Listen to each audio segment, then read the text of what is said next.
What's up, YouTube? My name is Surya Singh. I'll be starting my second year of medical school in July, and today's video I want to talk about how I was able to stay motivated when I retook my MCAT multiple times.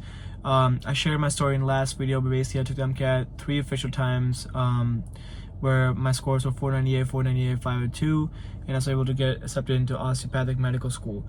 Now, each time I took the MCAT, I had to find ways to stay motivated, and there are certain things that help me keep going, and I want to share those things with you, and hopefully that helps you as well. First thing is regret. So every time I had to retake the exam, I always ask myself this question: if I don't give everything I have now, if I quit today, will I regret this in the future? For me, the answer was always yes. I always tried to remember that if I don't give everything now, this is potentially in the future. I don't want to be that. I don't want to be that 50-year-old, 60-year-old, and thinking back to my life and thinking about what if I had put a little bit more effort. What if I had taken the exam one more time? I did not want to have that regret down the road. I personally was like, you know what? I'd rather try again and know my score, not do as well, than to not try. So that kept me going, just asking this question to myself over and again: that if I don't give everything I have today, will I regret this in the future? Number two, what helped me is to try to remind myself of my why. Why do I want to be a physician in the first place?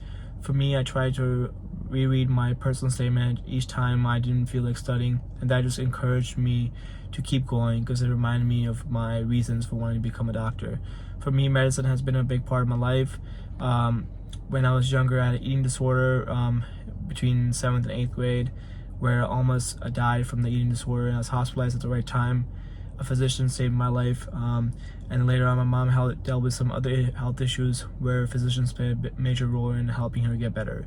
So I've been impacted by physicians from personal level, from seeing a loved one do better from the help of a physician, as well as later on being in hospital, volunteering, shadowing, and so forth.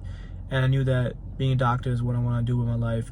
And for me, just trying to remind myself of my why, my reasons for wanting to become a doctor kept me going at times. The third way was the cookie jar method. So this is a method I got from David Goggins.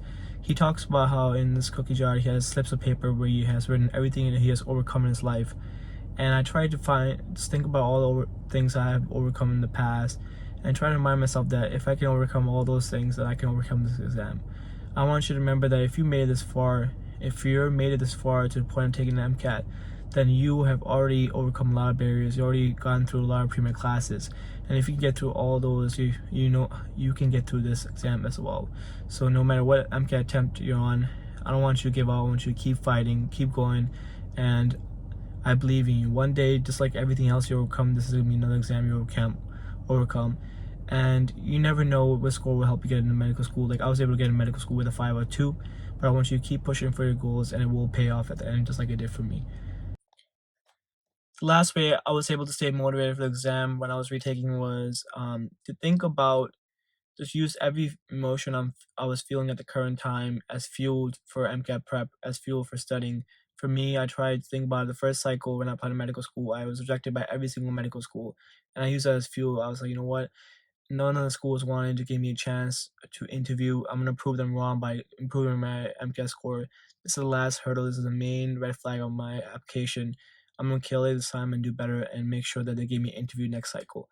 So I kept that as fuel to, even at times where I felt anger that I wasn't given any interviews by any schools, I wasn't given a chance, and also use other things as fuel, such as, I had family members or friends. If someone was, recommending different career paths, or recommending I do this or this instead of replying, I took that as them doubting my capabilities of becoming a doctor, doubting my capabilities of getting into medical school, and wanting to prove them wrong. I was like, you know what, I'm gonna get into medical school and prove everyone who'd ever doubted me wrong.